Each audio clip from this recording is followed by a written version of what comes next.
What up, girl? Oh my god. It is spooky season. The call's coming How from are inside the you? house. The call is coming from inside the house. Girl, we a mess. We're Girl, posting on our gram cover dishes right now. Tonight's theme is manic dish. Manic Dish and Fleetwood Mac, because look at this top I'm serving you. Oh, yes. I'm giving you Thunder Only Happens When It Rainings. When it Thunder Only Happens When it's raining. when it raining. So billowy. Yeah, maybe green sleeves. Like, couldn't you see me with like a mandolin? Absolutely. I surely could. Yeah. Office meets Ren Fair. It's a continuation. I am in the same crop top that you also have. We have to do a crop top day. Yeah, remember when we had a crop top battle on Instagram?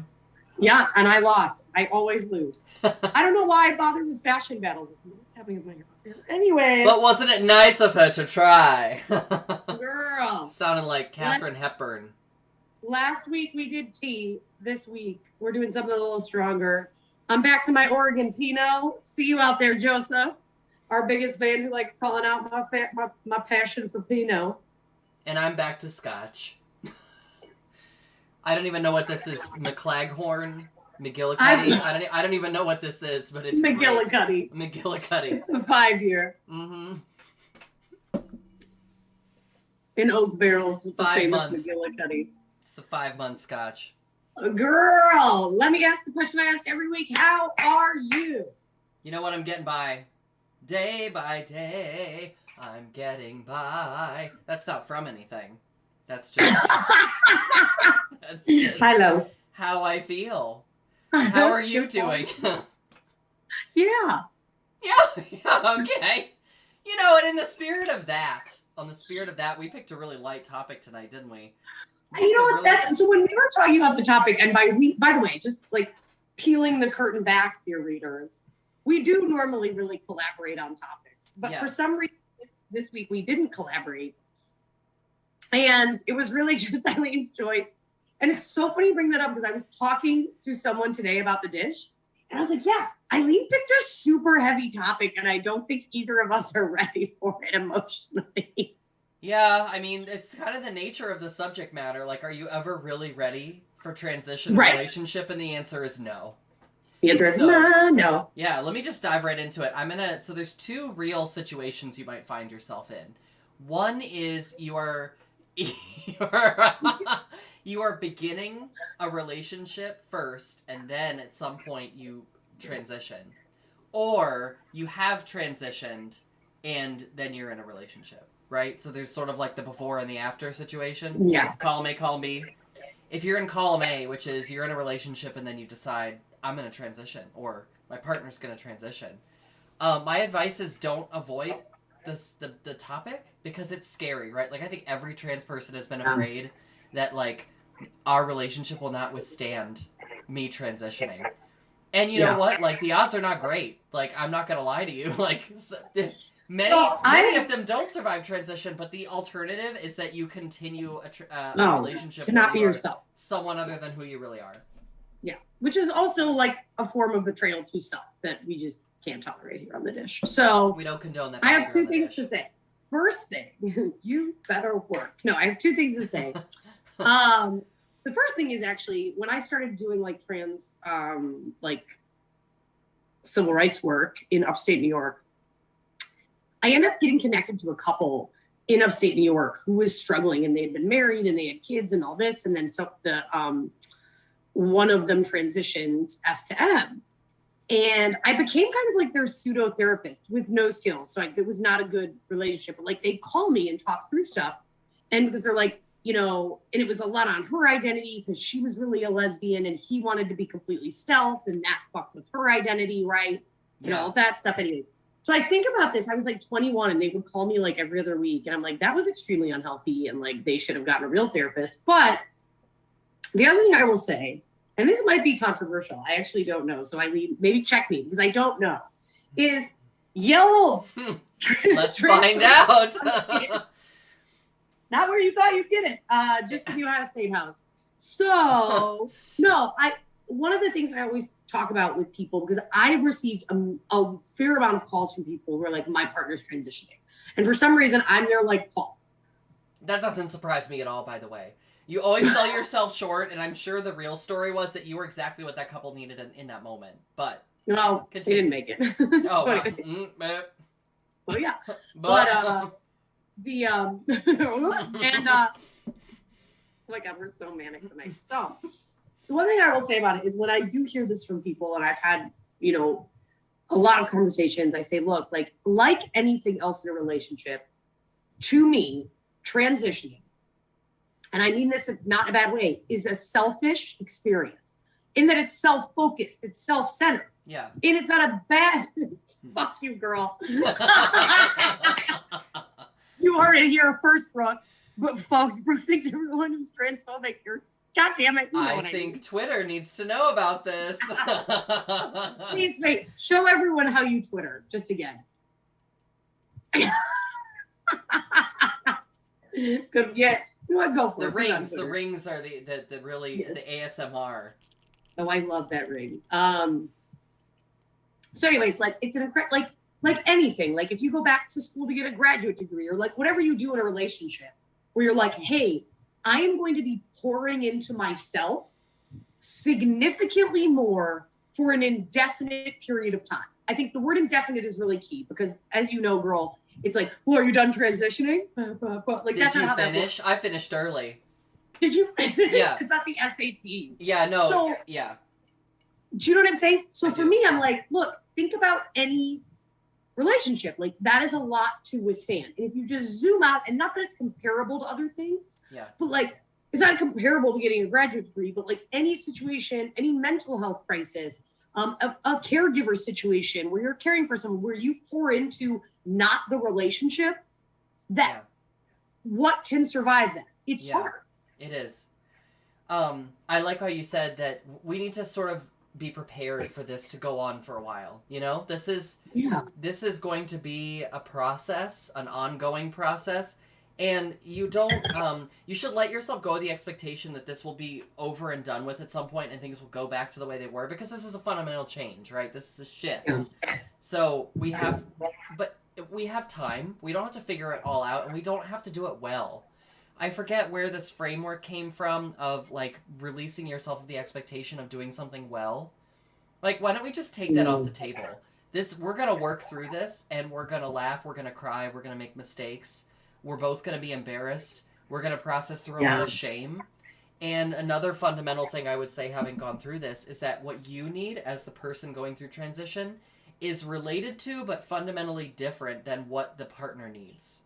Yeah. And you can't be each other's sole support. You have to find support from other people.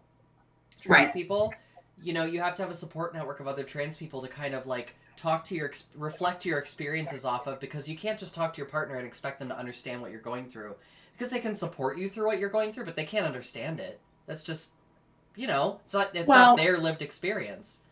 And I also feel like, you know, and I have a question for you, which is, you know, I get this call actually more from parents than partners. So parents of trans kids. Oh, yeah. Who, again, I get those calls too. Also incredibly tough, yeah.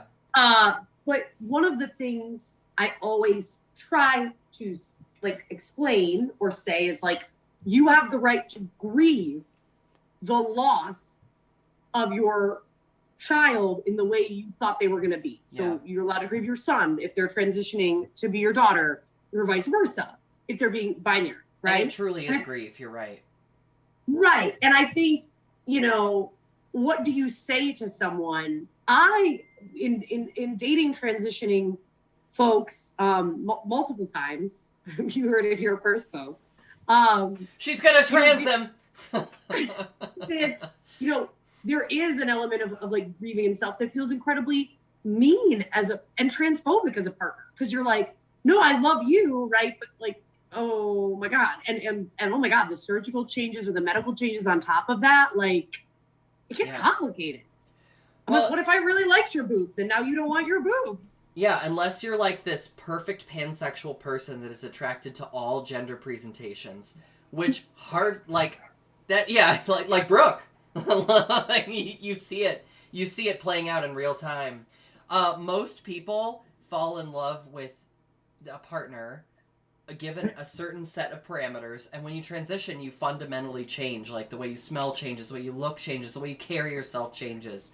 Oh my God, the smell thing is like the weirdest mind fuck. Oh yeah, because it's almost like, over time you're watching someone become their sibling. It's a really unusual, right? It's a really unusual experience. And then you like find something old that like they haven't worn in a while, and you smell it, and you're like, oh, that's them, but that's not them anymore. And like, oh my gosh. But it's, it's Revenge of the Body Snatchers in the best way. Like it's you finding your body and snatching it, and getting it and being like, no, this is what I want. Yeah. You said Body Snatchers, and all I could think of was that the end of the 70s movie where they're like, Just exactly what we want to compare the trans experience. Yeah, right. And complicated. That's helpful. Thanks, Eileen. I think that's healthy. Yeah, totally. So what do you say to like that, like to partners grieving? Like, how does that look for you as a trans person, and how do partners do that without perpetuating harm? Well, I think it's probably going to come up at some point. So this is where humility comes in on both sides, right? Like we have to exercise our humility, because we can't expect people to be perfect. This is going to be messy. It's going to be uncomfortable. It's going to be, like I said, you're going to process a lot of shame through it, because that was a recurring theme in my transition, was just like, I can't believe I'm doing this to my partner, right? That is a feeling that will come up, and you can't deal with that feeling with your partner, right? Yeah. And then on the opposite side, you're going to feel grief feelings as a partner of a trans person. And so you can't process that with your partner, because they need the support. They need the part of you that is supporting them through the process, not the one that's like, remember when you were a different person? Like, that's not helpful. So, there are like support groups for partners of trans people that can be helpful. I think it's all about... First of all, as someone who's been to those support groups, go online. Anyways, I will say, just go online. But what I will say, and I want to dig deeper on this, because one of the challenges is, okay, the partner's going to turn to their friends.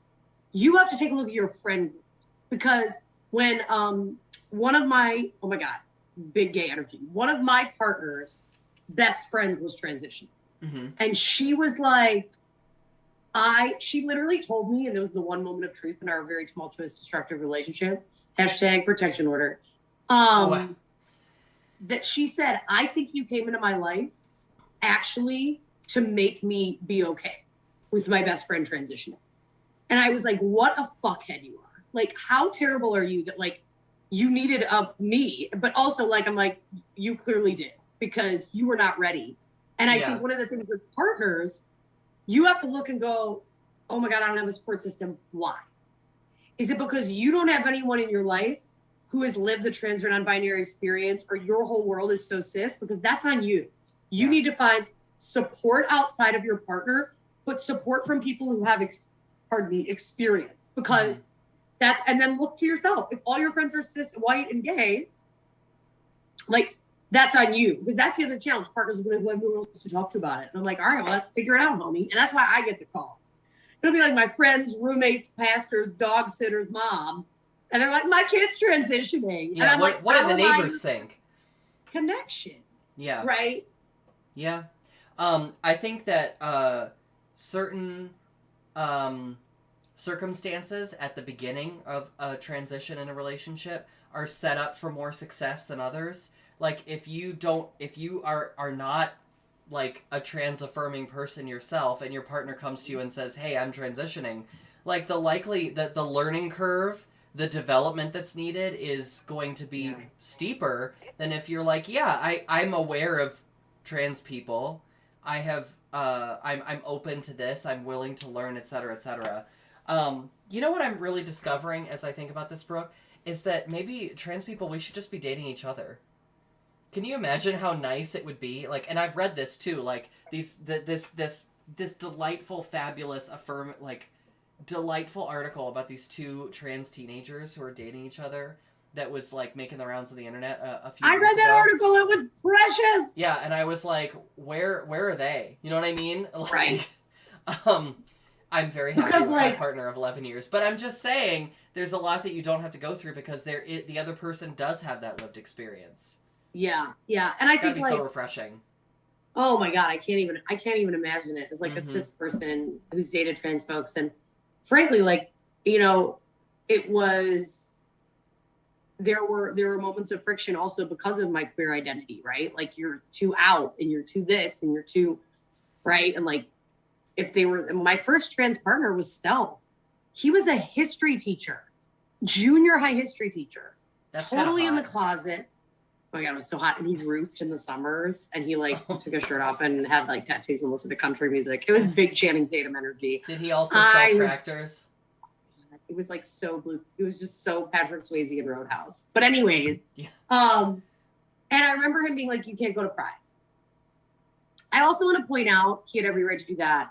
He was teaching, and also it was a conservative community, and also it was, oh God, I'm old, over 15 years ago. So I just want to like point that out. Like it was almost 20 years ago now. So like it was different times. Yeah, yeah. But he was like, you can't go to Pride. And I was like, I want to go to the Pride Parade in this, you know, small city. And he's like, you can't go. You risk my career. And it was it was real, and it was selfish of him and also valid. Like both can be true. You know what I mean? Yeah. We didn't work out because I was dog sitting for him while he was on a Fulbright in Syria, and his dog killed the neighborhood cat. And even though we had a funeral for the cat, he came back and went to go apologize to the middle-aged woman whose cat was killed, and they hooked up, and he cheated on me that night. Wow. Yeah, super crazy. His German Shepherd Shrimp killed the cat right in front of me. I didn't even know what to comment on in that story. I know. There's so he went over to like break to send his condolences, and then he really sent them. What an M. Night Shyamalan. You know what I mean? What a screenplay. I'm feeling sherry tonight. Watch out. Yeah, you can't. Oh my God. What is that sodium pentothal you're drinking over there? The truth serum. What do you tell someone who is nervous to come out as trans to their partner because they think their partner's going to leave them? Like, you can, it's okay for you to disclose when you're ready, but don't wait too long. Like, you're never going to be ready to talk about it, so don't wait when it's literally exploding out of you, you know? Like, I think you gotta rip the Band-Aid off at some point, because one of two things will happen, and they're both better than the status quo. One is they'll surprise you and they'll come through this, and you will come out on the other side with an amazing, affirming relationship that will buy you more quality time. And the other one is you move on and you find something even better. And people are so afraid of change, myself included. So like this is the part of the show where we give great advice and we don't take it. But but you know, this is a good segue into the second situation, which is if you've already begun transitioning or you have transitioned or whatever the terminology is, and you are looking for a relationship, you're on the dating scene. And my advice in that situation is disclose right away. Disclose right away for your own safety. I take this with a grain of salt, dear viewers. I've never been stealth. I'm not stealth. I'm never going to be stealth.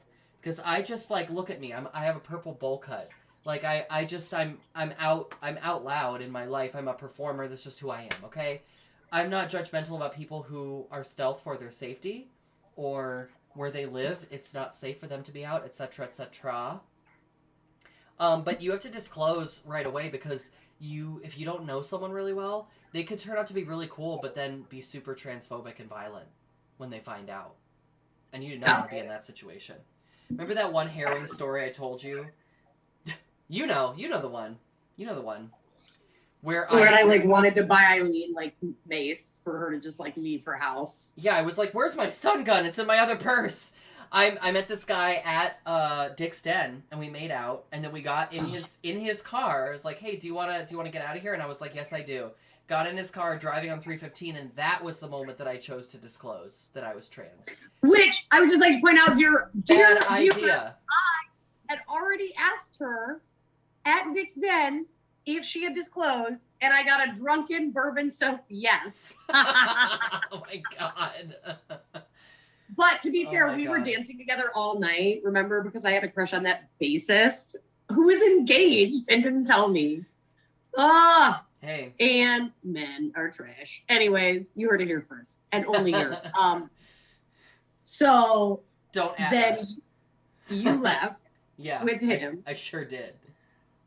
And then you disclosed on 315, which is a highway in Ohio. And then what happened? Which is, yeah, for all of our listeners from Los Angeles, 315 is a highway in Ohio. And then, like, he was, like, stone-faced, like, 10 o'clock and 2 o'clock, you know, steering down the highway. And he was like, oh, which is not the response you want to get when you disclose in someone else's car on the way to their house. For what you think is going to be some light reading, you know, maybe something, you don't know what you're going to get up to. But what you don't want to hear on the way to someone's house to have, like, sexy fun times. Oh, with no additional, you know, so I'm like, how you doing? Say more about that. And he was like, no, this is cool. Let's go to my house. Let's just go to my house. And I was like, well, I just want to be clear. You're the one holding the steering wheel, so we're going to do whatever you want to do. But if you're not okay with this, then we should like, call it a night. Let's just call it a night, you know? And he was like, no, let's go to my place. If it had been now, today, like today o'clock, I would have just opened the door and duck and rolled. Like, I would have just rolled it out on the highway, you know what I mean? I'm just joking, you can't do that. So you're kind of trapped. You would have called right? me from a Circle K. Yeah, totally. Yeah. And I would have gotten your ass. You got a bottle of $8 wine from the gas station, and I'd have been like, girl! That's what you do. You say, oh my gosh, you know what? I just, my little bladder is so full, can we... Don't say it like that. Can we... You know, I need a pit stop. Can I go use the restroom or something? I don't know, make something up, but you got to get out of there. So we went over to his house, and I looked around, and there was, like, no decor. So I was like, okay, possible serial killer situation. And then I found, like, the one picture of family members on the mantle, and I was like, okay, all right, that's, you know, there's one picture, so that's not great. And then at one point, we were talking on his couch, and he said, oh, hold on, let me go get something. And at that point... When he walked out of the room, I was fully like, I'm going to break down this door and just run all the way home. Because I don't know what was going to happen. Turns out we had an awkward couple, like, attempts at something, and then I was like, drive me home. This is not fun. Like, you have no experience. No, and I don't need to be this for you. No, I surely don't. Nobody does. Nobody needs to be this for you. Like... The point in his development... What did he go get? Oh, I don't remember, like a photo album or something stupid. Like, here's the rest of my family pictures. No, I truly don't remember what it was. But I thought it was going to be a knife, and it ended up being something, you know, just innocuous. But I was like, I'm actually in the movie Scream. Jesus, girl. This is actually a fun Halloween topic. It is. Transphobia. Ha! It'll get you. I think, you know... I do think also, you know, I think we got to talk about the elephant in the room, which is... These? Elephants, thank you very much. I'm very excited that we can share bras now. I know. Guys. Let's talk about that off the air. Yeah. I'm never big enough for, like, anything significant, but I like a boob hammock. Like, just kind of a hammock. Nothing too intense. You and I have that in common. We might not agree on everything, but boob hammock is definitely in the Venn diagram. But we do agree on everything. Here's what I will say. I think there's a lot less stigma around transitioning for lesbians who are transitioning to trans men than gay men who are transitioning to trans women. And I think we do have to acknowledge that, because you are leveling up in the patriarchy and misogyny, right? When you transition female to male. And there's studies, and we've talked about this before, where a lot of the anti-trans violence that is perpetuated specifically mostly against women, trans women, and trans women of color is because of the misogynistic and patriarchal views of those who commit that violence. To be like, you are choosing to be sexually and relationship-wise in the place of a woman, sexually in the place of a woman in intercourse. And that is what fucks with men, right? Not literally like this is the justification, but it's about the societal and anthropological systems that we create that perpetuate this. And it doesn't happen to trans men as much. It just doesn't. And I think there has to be an acknowledgement of that as well, because while I am a woman who has transitioned, has been with multiple partners who've transitioned. Yeah. Not at the same time, not in this economy, Jesus. But spread out over time, you know, it was much more accepting. I didn't face the same community engagement and stigma around that. And I just think there has to be something that has to come up. Yeah. Like, that has to be a piece of this conversation, because to equate what you went through with your partner and what I've been through with my partners is the same, I just don't think is fair. Yeah. Well, I want to reaffirm something you just said, which is that it sucks to admit it, but it's a reality. Like almost all of the violence that is you better get a refill, girl. Almost all the violence that is committed against trans people is perpetrated by men. And that's not whatever, that's just a statistical reality. So rough for Eileen's dad and Joseph. Yeah, right. Because 100% of our viewership is men. Yeah. And then, yeah, like, cue the fan service, like, oh, we're so glad you're watching. I hate that. So anyway, where was I going with that? Men are trash. Well, yeah, and I'm like, oh, yeah, let's not just end the conversation with men are trash, but, like, how did we get here, right? And I think it's because in our culture, men are socialized with, hey, here's your power and your privilege, and you can't set this down for anything, or else you will be ostracized by society. You can't even order a Cosmo. You can't even order a Cosmo. Ask any female bartender. Yeah.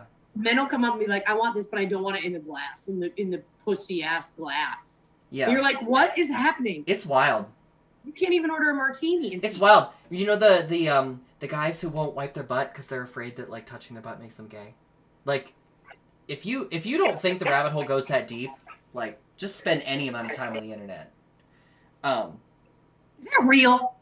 Yeah. Oh, that's real. That's fully real. Yeah. Girl, if the world contains like incels, pickup artists, men's rights activists, like the rabbit hole goes deeper. You know what I mean? Yeah, it's you're bad. right. It's really bad. But let's talk about the good news. Let's talk about the good news.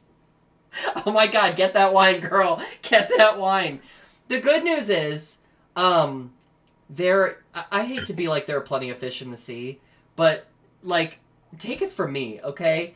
If you get through, it's the same way that being trans or queer or in any marginalized group of people, if you can get through the set of experiences that, like, if you can come out on the other side and find your support network in your community, you'll be stronger for it, and there is someone out there that loves you the way that you deserve to be loved. And I think that's the good news. I think that's really healthy. I love that for you. I love that. And I love that for our viewers. If I could leave you with one message, it's don't watch your boyfriend's German Shepherd while he is on a Fulbright in Syria, because he will kill your neighbor's cat. And that will ultimately lead to the demise of your relationship. Wow. But you know what? If it's a golden retriever, lean in. Yes. Or like not a Labradoodle. I think those dogs are actually monsters. So if you are a Labradoodle owner and you're here, I'm sorry. I think they're almost as fiendish as cats. Almost. You know, Labradoodles, the guy who invented them, like the breed, has said like he regrets it. It's his biggest regret of his life. Oh, wow. Yeah, I know. We do also, we stand dogs on the dish. Cats really just stay alive for an extra 5 years despite everyone, which I appreciate their commitment. It was what I do. Cats are very hot cold for me. Like, there are cats that I've known that I absolutely love because they're just warm and affectionate and socialized, and then there are the cats that I just, like... We're talking about white cis gay men, by the way, in case you're wondering. Let's demystify. Let's demystify the dish. Some cats just hang out at Union and drink Long Islands, and they're the worst. Anyways... Oh, girl, that's going to be our topic next week. Like, the white gays, the white privileged gays. Oh. Girl, I always enjoy our dish. Thank you for being flexible to your viewers and Eileen tonight on what was an unfortunate traffic situation that kept me from the dish right at 7. But we But persevered. we love to join you every Tuesday, 7 p.m.-ish on Late Dish. Stay tuned. We'll have a special Thanksgiving treat coming up for you. So please, please, please get ready for that Thanksgiving week. We can't wait to celebrate and be grateful that you are here and you are with us. Anything else before we close out, Miss Eileen? If you want to hear more about us, you can go to www.coverdish.com. Just kidding, that's not real. But you can subscribe. Now people are going to go to that website, and I actually don't know. Let me go to it and see what's on it. I was going to say, I don't actually know what they'll find, so that was a risky move on my part. But what was the website? Coverdish.com? It surely was. I should have said coverdish.biz or something. No one what is it? Yes, it's ours now. Cover Dish, bitches. You can subscribe to our YouTube channel where you can watch our past episodes, and you can get in touch with us on Facebook or Instagram and let us know what you want us to talk about. And we may or may not choose to talk about it. How's that? Love Stay that tuned. for us. All Thanks, right. y'all. See you next week. Bye. Bye.